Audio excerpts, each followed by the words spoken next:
사도행전 25장 1절에서부터 12절 말씀입니다.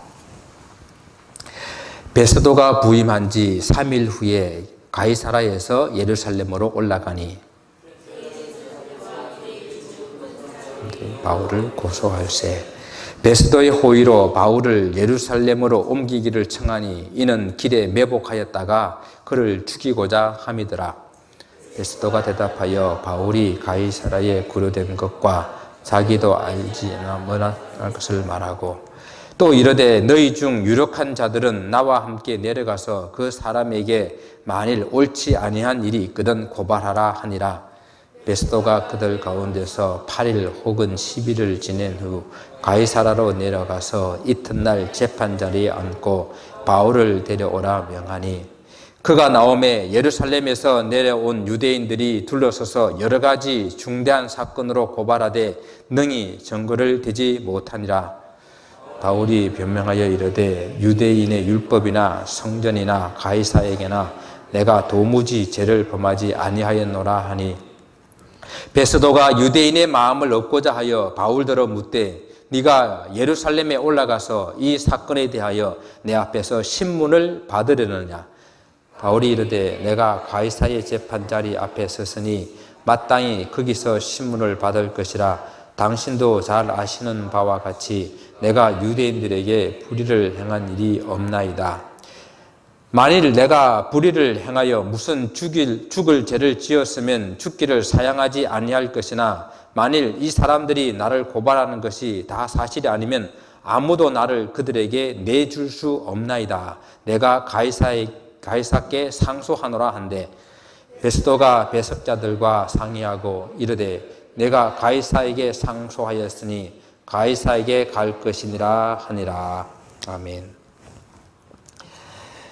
모든 길은 로마로 통한다라는 말이 있습니다. 로마가 세상을 점령하고 도로를 다 정비하여서 모든 길이 다 로마로 연결되도록 했기 때문입니다. 물론 처음에는 군사적인 목적으로 이 일을 시작했는데 나중에 더 많은 나라들을 정복해가지고 정말 로마가 온 세계를 정복하게 됐을 때에 모든 통치와 또한 모든 나라들이 로마로 쉽게 올 수 있게 하기 위해서 길을 만들어 놓은 것입니다. 이렇게 로마로 가는 길은 잘 닦아져 있고 그것이 해로든 육로든 잘 만들어져 있는데 오늘 이 사도 바울은 로마로 가는 길이 왜 그렇게 어렵습니까? 우리는 지난 시간에 이 벨릭스라는 유대 총독이 부정과 부패 그리고 탐욕의 눈이 멀어서 이 유대 민족들을 이렇게 억압하다가 결국은 로마로 소환되고 그리고 파직당했습니다. 그런데 이 사람들을 더 많이 생각하고 또 자기 안일만 생각하는 이 벨릭스가 사도 바울을 풀어주지 않으므로 로마로 가는 사도 바울의 발목을 붙잡은 것을 살펴보았습니다. 정말 부정한 방법으로 모은 재물 가지고 이제 파직당하고 난 이후에 폼페이에 가서 편안하게 그의 여생을 가족도 함께 보내려고 했지만은 그 화산 폭발로 인해 가지고 폼페이가 몰락하는 그날에 그들도 함께 잿더미 속에 파묻혀 버리고 말았습니다. 이제 오늘 말씀은 새로운 유대 총독 베스도가 임직하게 되었는데 바울이 로마로 가는 길을 어떻게 준비되어 가고 있는지 오늘 본문을 통해서 함께 살펴보기를 원합니다. 첫 번째, 로마로 가는 이 길에 원수들의 방해는 결코 멈추지 않는다라는 것을 먼저 생각해 봅니다. 이 벨릭스 총독이 파직되고 베스도가 새로운 유대 총독이 되었습니다. 베스도는 부임한 지 3일 후에 바로 예루살렘에 올라가서 시찰을 합니다. 여러분, 부임하고 3일 만에 예루살렘에 올라가서 시찰한다는 것은 이 베스도라는 사람이 상당히 성실한다는 그런 것을 우리 생각해 볼 수 있고 또 예루살렘이라는 이 도시를 상당히 인정하고 배려하고 하는 그런 모습들을 보여주게 됩니다. 만약에 어떤 대통령이 당선되고 난 다음에 제일 먼저 방문하는 도시가 있다고 한다면은 그 도시에 대한 배려와 또 인정과 존중하는 마음이 있지 않겠어요? 미국 대통령이 당선되고 난 다음에 제일 먼저 우리 LA를 방문하지는 않겠지만, 그죠? 제일 먼저 방문한다고 제일 먼저 찾아간다는 것은 그에 대한 많은 관심과 배려, 그것을 가지고 있는 것입니다. 오늘 베스도 총독이 임직한 지 3일 만에 바로 예루살렘에 올라가 가지고 그 예루살렘을 시찰한다는 것은 예루살렘에 대한 많은 존경 그리고 인정함을 볼 수가 있는 것입니다. 이럴 때에 유대인들은 이 기회를 놓치지 않고 유대인들 중에서 높은 사람들이 모여와 가지고 또 사도 바울을 고발합니다. 이미 2년 전에 바울의 죄를 밝히지도 못했는데 그 죄가 없다는 것을 모든 사람들이 다 공공연하게 알고 있는 그런 사실인데 또다시 바울을 고소하는 거예요. 벨리스 총독도 이 사실을 알았지만 유대인 눈치 보다가 마지막에 풀어주지도 못하고 아무 결정도 내지 못하고 있다가 어느 날 갑자기 떠나버렸잖아요. 근데 새로운 총독이 부임하게 되면 어떻게 했어요?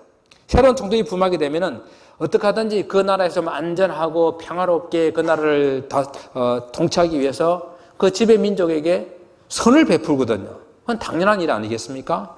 그러니까 그 기회를 타가지고 유대인 중에 높은 사람들이 어떤 문제를 가지고 고발하게 되면은 들어줄 수밖에 없는 그런 환경입니다.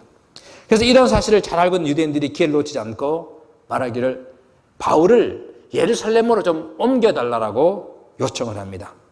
우리는 이 유대인들이 왜 사도 바울을 가이사라에서 예루살렘으로 옮기라고 하는지 그 이유를 잘 알고 있습니다. 재판으로는 더 이상 사도 바울을 벌을 줄 수가 없는 거예요. 재판으로서는 더 이상 사도 바울을 죽일 수가 없기 때문에 예루살렘으로 오는 그 도중에 암살단을 조직해가지고 사도 바울을 죽이려는 그런 계획이 아니었습니까? 사도 바울을 죽이기 전에는 먹지도 않고 마시지도 않겠다고 결의한 40명이 이미 2년 전에 실패했거든요. 그런데 그 실패한 사람들이 그 뜻을 꺾지 않고 지금도 기회만 있으면은 사도 바울을 죽이려고 이렇게 기다리고 있기 때문에 다시 한번 베스도 총독에게 사도 바울을 예루살렘으로 옮겨달라고 요청을 하는 것입니다. 이것을 보면서요, 사도 바울을 죽이려는 이 계획, 결코 멈추지 않는 이 유대인들을 바라보면서 오늘날 이 사단의 이 원수들의 공격은 결코 쉬지 않는다라는 것을 생각해 보았습니다.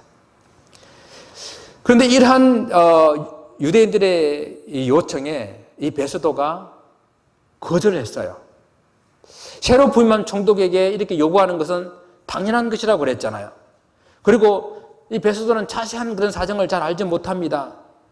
그렇다고 한다면 그냥 그들이 요청하는 대로 그러겠냐라고 말하면 좋고 그것이 일반적인 것이에요. 새로 부임해서 이스라엘 사정도 잘 모르지요. 그리고 남은 기간 동안 통치하려면 그 사람들 요구를 몇 가지 정도는 들어줘야 일이 편하게 될 터인데, 그래서 지금 현재 이 총독에게 요청한 이런 문제를 들어주는 것이 일반적이고 상식적인 것이에요. 그런데 왜 이 베스도 총독은 이 유대인들, 그 중에서도 유명한 자들, 유력한 자들, 그 사람들이 와가지고 요청하고는 이 요청을 거절하고 있습니까? 이 부분에서 잔 칼빈은 하나님께서 베스도의 마음에 재갈을 물려두신 것이라고 주석을 하고 있습니다. 바울은 로마로 가야 돼요. 하나님께서 로마로 인도하기를 작정하셨어요. 예수님께서도 내가 로마도 보아야 하리라고 말씀하시며 로마에서 주의 복음을 전할 것이라고 말씀하셨어요.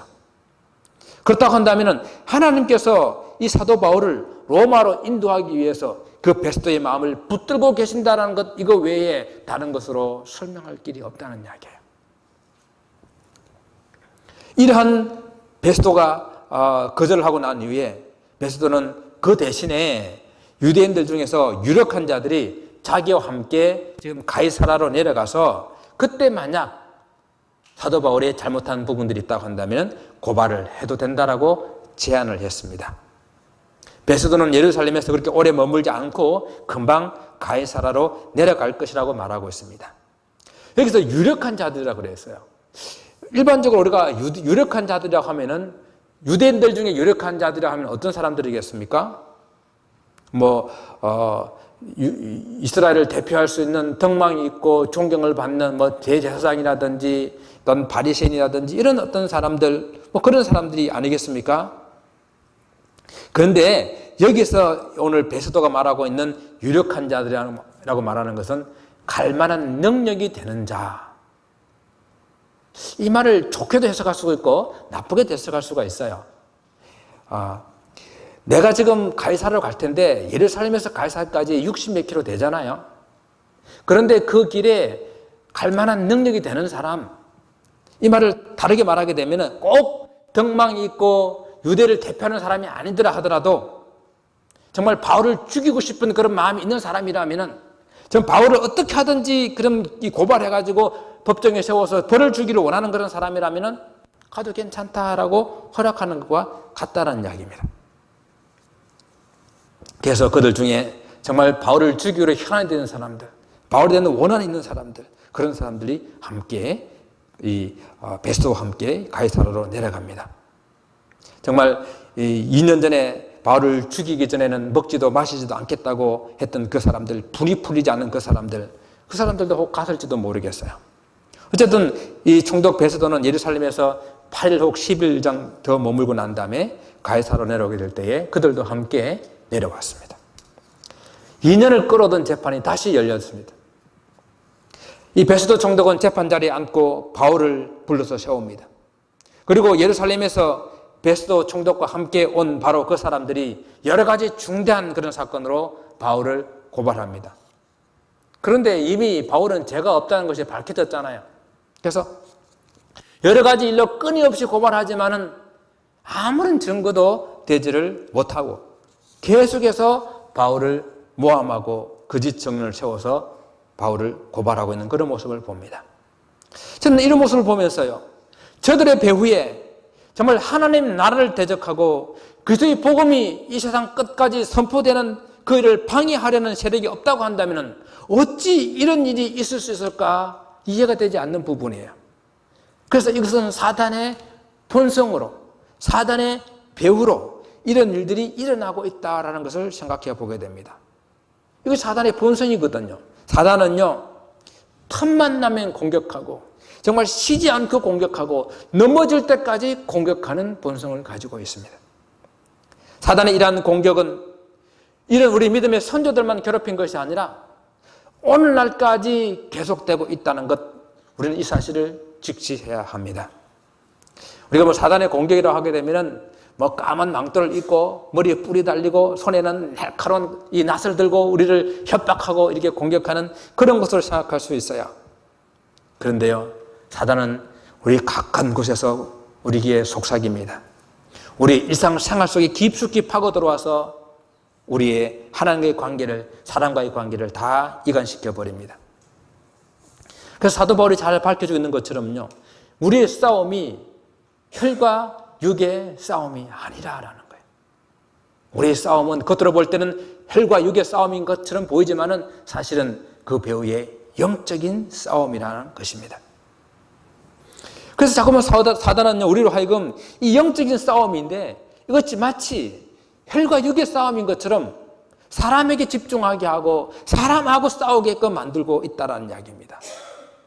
여러분, 주일 아침에 교회 오려고 준비하는데 괜히 아내가 입고 갈 옷이 없다고 투덜투덜거리고 신경질을 부리게 되면 그때 넘어가지 말아야 돼요.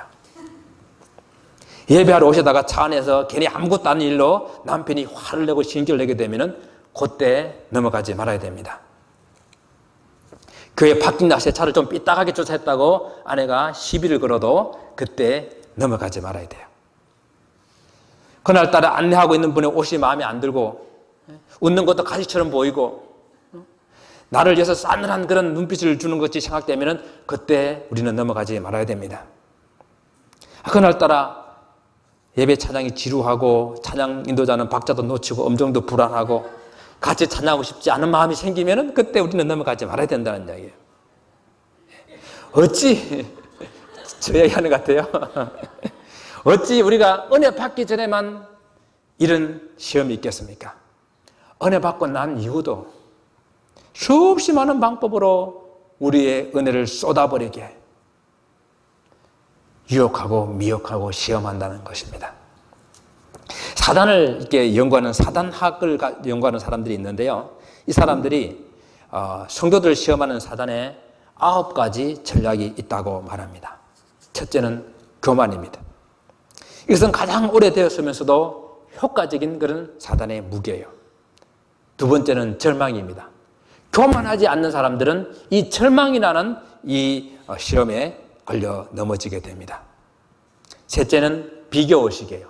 일단 다른 사람과 비교하게 되면은 교만하든지 절망하든지 이 둘 중에 하나 빠지게 됩니다. 넷째는 의심하는 것입니다. 의심은 우리 믿음의 독초와 같은 거예요. 다섯째는 거짓말입니다. 우리가 하나의 거짓말을 하게 되면은 그 거짓말을 커버하기 위해서 10가지 거짓말을 갖다 붙여야 된다고 합니다. 여섯째는 불평입니다. 이 불평은 우리가 그동안 했던 모든 감사를 한꺼번에 송두리째 빼앗아 가버립니다. 일곱째는 미루는 거예요. 지연작전이에요. 일단 그 좋은데 오늘은 하지 말자. 내일 하자. 라고 미루게 하는 것입니다. 이것은 상당히 효과를 보고 있습니다. 그리고 여덟 번째는 불성실입니다. 게으르고 나태함으로 아무것도 하지 못하게 하는 것이에요. 그리고 마지막 9번째는 외식적인 신앙생활입니다. 아마 사단이 가장 좋아하는 것입니다. 이것이 사단의 마지막 무기라고까지 말합니다. 오늘 수많은 교회 성도들이 바로 이 외식의 병에 걸려 있습니다. 외식은 자기가 좋은 크리스찬인 줄로 착각하게 만들기 때문에 마치 몸에 암덩어리가 자라나고 있는데 알지 못하는 것처럼 자기의 신앙이 죽어가고 있는데 알지 못하게 만듭니다. 사단은 이와 같이 오늘날 하나님의 나라를 세우기 위해서 최전선에서 싸우고 있는 그런 주님의 몸된 교회를 무기력하고 무능력하게 만들기 위해서 끊임없이 공격을 하고 있습니다. 사도 바울의 경고처럼 마치 우는 사자와 같이 삼킬자를 두루 찾는 그 열심과 그 집요함으로 오늘날 주의 교회의 성도들을, 교회를 공격하고 있다라는 것입니다. 우리가 잘 알고 있는 중국 선교의 아버지라고 할 수 있는 허드슨 테일러가 참 자신의 연약함이기 때문에 끊임없이 몸부림치면서 자신이 하나님을 계속 바라보는 그런 삶을 살기 위해서 이 사단의 치열한 그런 공격에 대해서 이렇게 말을 합니다. 내가 선교사로서 가장 힘든 그런 일은 내가 정기적으로 기도하고 그리고 성경을 읽고 이 말씀을 연구를 하는 것인데 사단은 언제든지 내가 성경을 좀 펴서 보려고 하게 되면은 다른 일들로 내 주의를 흐트려 버린다. 하다못해 정리되지 못한 창문에 블라인드까지 보게 만든다. 어떻게 하든지 내가 좀 앉아서 기도하려고 하면은, 내가 성경 보려고 하면은 중요하지 않는 일, 별 대수롭지 않는 그 일에 자꾸 내 마음을 쏟게 해서 그 일을 하지 못하게 집요하게 공격하고 있는 이 사단의 공격이 있다는 것을 우리는 명심해야 한다는 이야기입니다. 두 번째는요, 우리 한번 따라해 볼까요? 사람은 믿을 존재가 못 됩니다. 바울은 이 재판이 미결인 상태에서 2년 동안이나 감옥에 있었어요. 벨릭스가 파직되고 베스도라는 사람이 새로운 총독이 되었을 때에 바울이 내심 뭔가 좀 기대하지 않았겠어요? 바울 입장에서는 새로운 총독이 제수들에게도 좀 호의를 베풀어가지고 뭐 감형이나 특사로 이렇게 풀어주는 그런 경우들이 있기 때문에 만약 이런 혜택이 주어진다 한다면은 아무런 제도 없이 2년 동안 그렇게 대기 상태가 있는 이 사도 바울이 1순위 아니겠어요? 영순위일 겁니다. 그렇기 때문에 바울이 기대할 수 있을 것인데 사람들의 소문을 들어보니까 이 베스도라는 사람이 훌륭한 사람이라고 그래요. 그리고 그가 부임한 지 3일 만에 이미 예루살렘을 시찰하고 왔다고 그럽니다. 이런 사람들, 이런 베스도에게 사도 바울이 어느 정도 기대를 할 수 있었을 줄 모르겠습니다. 베스도에 대해서 성경 외에 뭐 다르게 이렇게 알려진 그런 자료들은 없어요. 그런데 당시에 유명한 유대 역사가 요세푸스라는 이 사람의 역사 기록이 하게 되면은 이 베스도는 전임자, 후임자에 비해서 성실하고 유력했다라고 기록하고 있습니다. 그리고 베스도는 선량한 총독으로서 아주 공정한 통치를 하려고 애썼던 사람으로, 또는 벨릭스에 비해서 자기 구역에 많은 그런 강도라든지 이런 부조리한 것들을 제거하는 일에 많은 노력을 기울인 사람으로 우리가 이미 살펴보았지만은 부당한 유대인들의 그러한 요청에 거절하는 것을 보게 될 때에 재판도 공정하게 하는 그런 사람으로 우리가 알 수가 있습니다. 베스도가 이 벨릭스에 비해서 더 성실하고 사람에 대한 배려심도 있고 그리고 공의로운 사람인 것 같지만은 결코 바울이 믿을 사람은 아니라는 이야기예요. 유대인들이 바울을 고소했지만 아무런 증거도 되지 못하고 바울은 처음부터 지금까지 동일하게 내가 유대인의 법으로나 그리고 로마의 법으로나 아무런 죄를 범하지 아니했다라고 그런 강하게 변론을 하고 있습니다. 이 일을 보게 될 때에 베스도가 잘 모르지만은 바울의 무죄를 충분히 판단할 수 있는 그런 상황이에요. 하지만 9절에 보게 되면 오늘 이 베스도의 한계를 보게 됩니다. 9절 말씀 한번 보세요. 베스도가 유대인의 마음을 얻고자 하여 바울들을 묻되 네가 예루살렘에 올라가서 이 사건에 대하여 내 앞에서 신문을 받으려느냐. 베스도가 이렇게 왜 물어보는 거예요? 이렇게 물어보는 의도가 어디에 있습니까? 유대인의 마음을 얻기 위함이라고 성경 기록하고 있어요. 바울에 대한 유대인의 마음이 얼마나 미움이 가득 차 있는지를 이 베스도가 깨달은 거예요. 지금 이 유대인을 잘 통치하려고 한다면은 지금 자기 앞에 와 있는 이 사람, 지극히 바울을 미워하고 있는 이 유대인의 유력한 사람들, 유명한 사람들, 능력 있는 이 사람들에게 잘 보이면은 앞으로의 통치가 편하게 되는 거예요. 우리가 지난 시간에 살펴봤듯이 이미 전임자 벨릭스가 유대인들이 보낸 황제에게 보낸 그 편지 때문에 그가 로마로 소환되고 파직당했거든요. 그래서 베스도의 마음이 이제는 사도 바울이 죄가 있는지 없는지에 대한 관심보다도 자기의 정치 생명 쪽으로 기울어져 가고 있는 것입니다. 베스도가 이 유대인들의 암살 계획을 알고 있었는지 모르고 있었는지는 명확하지 않아요. 만약 알고 있었다고 한다면 우리가 아는 것보다 더 베스도는 악한 사람이겠지만 혹 알지 못했다고 하더라도 사도 바울이 그렇게 무죄를 주장하고 있고 무죄인 것이 드러나 있는데도 불구하고 그와는 상관없이 자기의 정치 생명 쪽으로 마음을 기울인 베스도, 그 베스도의 한계가 여기서 드러난 것이라고 볼 수가 있습니다. 베스도가 성실하고 공정한 것처럼 보여도 자신의 정치적 야심과 안전을 생각한 한 정치가일 뿐이라는 것입니다. 여러분, 세상은 참 아이러니하지 않습니까? 정치하는 사람들이 제일 정직하고 믿음의 대상이 되어야 되는데 정치인들 도무지 믿지 못할 사람들이라고 우리는 아예 인정하고 제껴 놓지 않았습니까?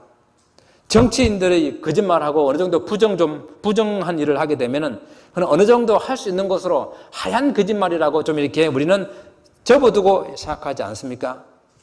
요즘에 한국 정치를 보게 되면 정말 믿을 사람 하나도 없을 것 같은 그런 모습들을 새삼 느끼게 합니다. 그런데요, 정치인들만 그런 것이 아니에요. 이 베스도가 정치인이라서 그런 것이 아니라 사람이 원래 믿을 만한 대상이 되지 못하기 때문에 그런 것입니다. 우리는 베스도를 보면서 사람을 의지하고 사람에게 기대는 것이 얼마나 어리석인 것인지를 우리는 배워야 합니다.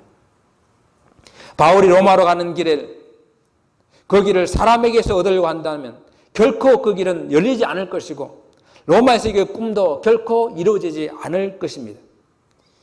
여러분 이미 많이 경험해 보셨겠지만 우리가 신앙생활을 하면서 자주 경험하게 되는 것은 사람 믿고 사람 의지하다가 실망하고 시험 받는 일 아닙니까?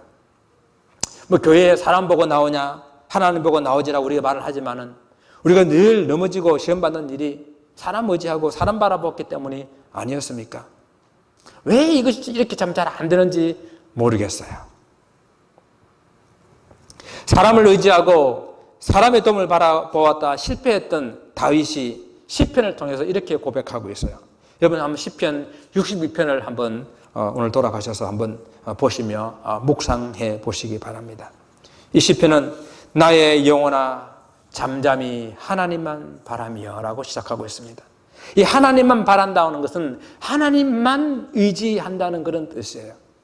다윗은 사람은 넘어지는 담과 흔들리는 울타리 같은 그런 존재예요. 사람은 입김 같은데 그 인생은 속임수밖에 없기 때문에 그 인생을 저울에 타게 되면 입김보다도 가볍기 때문에 결코 사람도 그 사람이 이룬 어떤 재물도 그 힘도 의지할 것이 못 된다고 고백을 하고 있는 거야. 그래서 그는 마지막으로 고백하기를 오직 하나님만 나의 반석이시오 나의 구원이시오 나의 요새시니 내가 잠잠히 하나님만 바라라 라고 이렇게 고민하고 있는 것입니다. 사랑하는 성도 여러분, 사람은 결코 의지하고 믿을 수 있는 그런 존재가 아닙니다. 그저 사랑하고 긍휼히 여길 존재예요. 사람은 실망할 수밖에 없는 그런 사람을 의지하고 사람에게 초점을 맞추게 되면 우리는 섬에 빠지고 끌려 넘어질 수밖에 없다는 것입니다. 그저 우리는 같이 하나님을 바라보면서 때로는 서로 위로하고 서로 격려하면서 함께 달려가야 할 동료일 뿐입니다.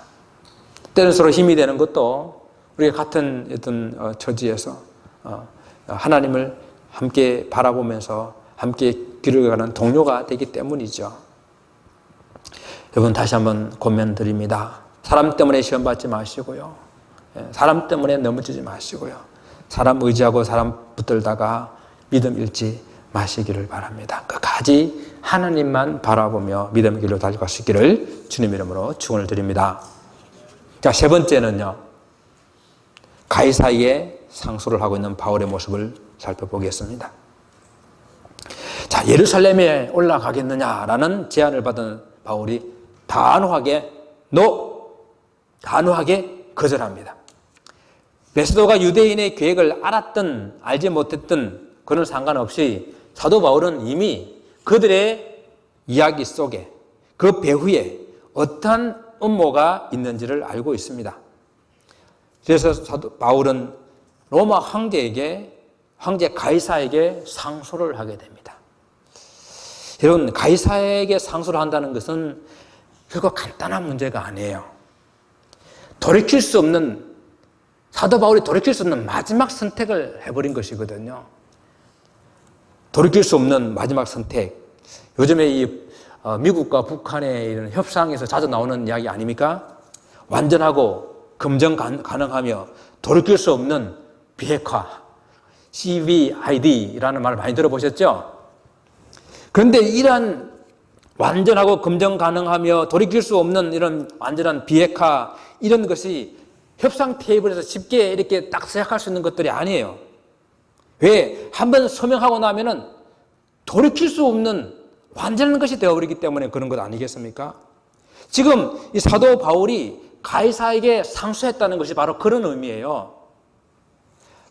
당시 로마법은 로마 시민이 황제에게 상소를 하게 되게 되면은 어떤 혐의가 있든 없든 황제 앞에 서야 되는 거예요. 중간에 혹시 완전히 무죄가 밝혀져도 그런 소용이 없어요. 황제 앞에 반드시 서서 심판을 받아야 되는 것입니다. 결국 끝까지 가야 된다는 이야기예요. 이것이 로마가 정한 법입니다. 이것은 로마 황제의 권위를 보호하기 위해서 만들어 놓은 그런 법이에요. 그래서 이제 사도 바울은 스스로 그 법에 자신을 묶어버린 것입니다. 돌이킬 수 없는 것이에요. 이 사건은 결국 가이사에까지 가야만 되는 일이 되었습니다.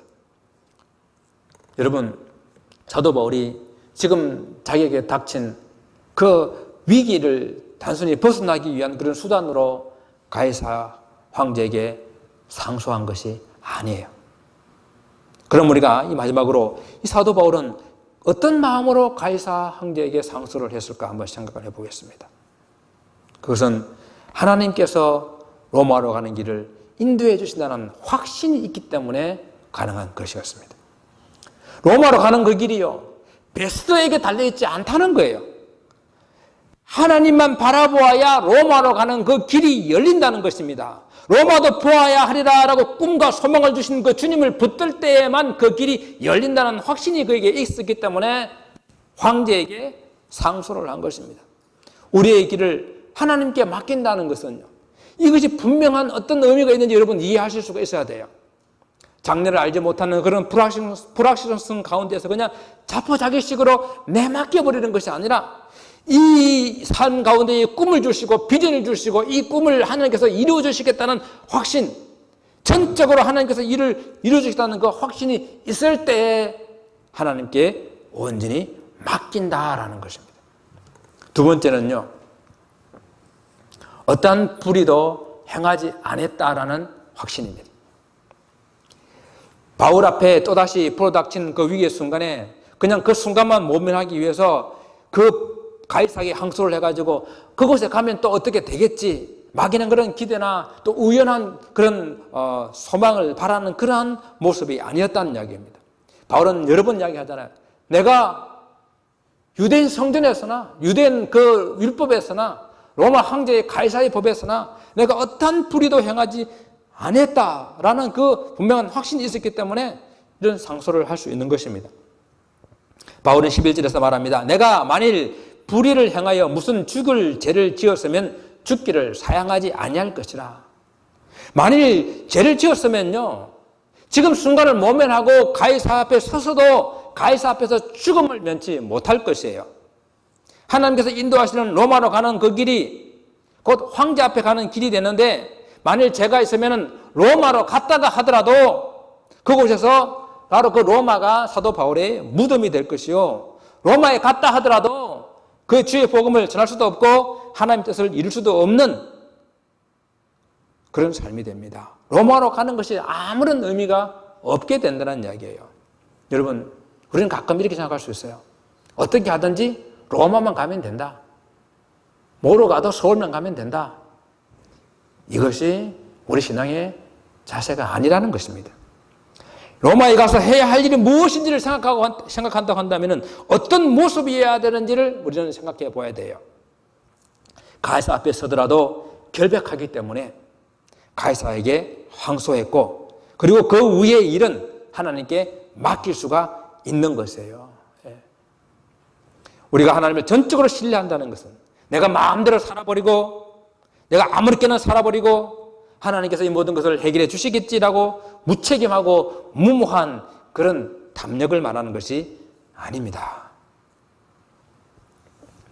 세 번째는 그 자신을 아무에게나 내어줄 수 없다라고 생각한 것입니다. 오늘 11절 후반절을 보게 되면요, 만일 이 사람들이 나를 고발한 것이 다 사실이 아니면 아무도 나를 그들에게 내줄 수 없나이다. 바울은 베스도에게 이제 나를 비록 당신이 총독이라 하더라도 나를 함부로 당신 마음대로 유대인에게 내어줄 수 없다라고 선언을 하고 있는 거예요. 저는 여기서 바울 그 자신이 얼마나 소중하게 여기는지를 묵상해 보았습니다. 하나님께 헌신하고 하나님 위해서 자기 자신을 온전히 맡기는 그런 삶이라는 것이 그냥 나 자신을 아무렇게나 헌시작처럼 버리는 것을 의미하지는 않는 것이라는 것입니다. 이는 마치 이런 것을 비교할 수 있을까요? 내가 결혼을 약속한 그런 사람처럼 결혼하기까지 내 자신을 성결하고 깨끗하게 지켜나가고, 그리고 그 결혼 생활을 위해서 내가 성실하게 내 결혼을 준비하는 그 삶과 같은 것입니다. 그래서 그날에 준비된 모습으로 깨끗한 모습으로 자신을 드리는 것과 같다라고 한번 비유를 해보았습니다. 바울은 로마로 가야 하는 분명한 목적이 있었기 때문에 로마에서 주님의 복음을 전하는 주님께로부터 받은 그 사명을 완수해야 되는 그런 사람이었기 때문에 자기 자신을 아무렇게나 이렇게 내어주지 아니했다라는 것입니다. 자신을 소중하게 여길 줄 알아야 합니다. 이 말은요, 자기 자신, 자기 몸뚱아리만 생각하고 자기 이익만 생각하고 그런 이기적인 그런 삶을 살아가는 이야기가 아니에요. 하나님께서 우리를 얼마나 사랑하시는, 우리를 얼마나 사랑받는 그런 존재임을 알기 때문에 우리 몸을 함부로 내맡기지 않는다라는 이야기입니다. 그래서요, 여러분 건강도 잘 관리하시고, 여러분에게 주신 시간도 잘 관리하시고, 여러분에게 주신 그런 재능도 잘 관리하시고, 물질도 잘 관리하셔야 합니다. 어느 것 하나 우리 하나님께서 주시지 않은 것이 없는데 마치 하나님께 아무것도 안 받은 것처럼 그렇게 행동하지 말라는 말씀입니다. 오늘 아버지 주일인데요, 이민자의 땅에서 삶의 뿌리를 내리신다고 얼마나 이 땅의 아버지들이 고생이 많았습니까? 가족들을 이끌어와가지고 내 마음먹은 대로 일이 풀리지 않아서 얼마나 때로는 마음고생이 많았습니까? 한국에 계실 때는 그래도 알아주는 직장, 내가 마음만 먹으면 무엇이든지 할 수 있는 그런 환경이었는데, 여기 와서는 한 번도 해보지 않은 일, 또 잘하지도 못하는 일, 그 일을 맡아서 가족의 생계를 책임지며 살았던 그런 지난 시간들이 얼마나 또한 힘들었습니까? 이 남자들은 시간이 지나면서 아내보다 수입도 적어지고 건강도 약해지고 사회 적응력도 아내보다 떨어지면서 느끼는 그런 자괴감, 얼마나 또한 힘들었습니까? 그래서 오늘 이러한 우리 아버지들의 마음을 위로해주고 늘어진 어깨를 좀 힘을 줄 수 있고 또 그렇게 축복해 줄 수 있기를 바랍니다. 그리고 정말 이 땅에 아버지들이 믿음의 아버지로, 믿음의 가장으로 설 수 있도록 여러분들이 기도해 주시기를 바랍니다. 그러나 부족한 제가 고면의 말씀을 드린다면 먼저 자기 자신을 사랑할 수 있어야 됩니다. 자기 자신을 소중하게 여길 수 있어야 됩니다. 오늘 이 바울을 로마의 길로 인도하신 것처럼 여러분을 하나님께서 이곳으로 인도하셨다는 것입니다. 여러분을 향한 하나님의 뜻이 분명하게 있고 그 뜻을 이루기까지 하나님께서 떠나지 아니하시고 지키시고 보호하고 인도하신다고 약속해 주셨다는 것입니다. 정말 이 땅에 아버지들을 축복하며 힘내시고 용기를 내시기를 바랍니다. 오늘 설교를 맺겠습니다. 이제 이 사도 바울의 이야기를 들은 베스도 총독은 더 이상 어떻게 할 수가 없습니다. 바울이 가이사 황제에게 상소했으므로 가이사에게 갈 것입니다 라고 판결할 수밖에 없습니다. 사랑하는 성도 여러분, 저와 여러분이 예수 그리스도의 이름으로 하나님께 상소한 사람들이에요. 믿음으로 하나님 나라를 확정받은 하나님의 자녀들입니다. 우리는 하나님께 상소된 사람들이기 때문에 세상이 우리를 어떻게 할 수 없는 사람들입니다. 이 일은 돌이킬 수 없고 확실하고 완전한 천국을 보장받았다라는 이야기입니다. 그렇기에 기필코 우리는 하나님 앞에 서게 될 것입니다. 그러면 어떤 모습으로 서겠습니까? 그러면 이 땅에 있는 동안에 어떻게 사시겠습니까? 정말 우리가 가는 이 길 끝에 우리를 기다리고 계시는 그 주님을 만나게 될 터인데, 바울이 로마의 그 길로 걸어갈 때에 하나님의 인도함을 받았었던 것처럼, 바울이 로마의 길을 걸어갈 때에 끊임없는 원수의 공격이 있다 하더라도 하나님만 바라보며 달려갔던 것처럼 그렇게 달려갈 수 있기를 바랍니다. 하나님의 인도를 우리는 확신하는 가운데에 정말 하나님과 사람 앞에서 불의한 일을 향하여 부끄러운 그런 삶을 살지 않고, 또 하나님께 주신 나의 모든 주신 것들을 소중하게 이렇게 여기면서 하나님 주신 그 길을 달려갈 수 있기를 바랍니다. 바울이 로마에 가는 그 길처럼 저와 여러분이 천국 가는 그 길에 하나님의 전적인 인도하심과 보호하심과 축복하심이 있기를 주님 이름으로 축원을 드립니다. 기도하겠습니다. 아버지 하나님 감사합니다. 바울이 로마로 가는 그 길, 그 길에 하나님 그 걸음을 인도하셨던 것처럼, 오 주님, 우리 천국 가는 이 길, 주님 몸된 교회를 함께 세워나가는 이 길에 우리 주님 함께 해 주실 줄을 믿습니다. 주님, 주님만 바라보고 사람 의지하지 말고, 사람 때문에 낙심하지 말고, 하나님 주님만 바라보고 가게 하옵소서. 끊임없는 사단의 시험과 유혹과 미혹이 있다는 것을 알고 말씀으로 기도로 무장하며 살아가게 인도하여 주옵소서. 우리의 삶이 하나님 주신 소중한 것인 줄 알고 하나님 그 소중한 것들을 잘 지켜나가게 인도하여 주옵소서. 감사하며 예수 그리스도 이름으로 기도드리옵나이다. 아멘.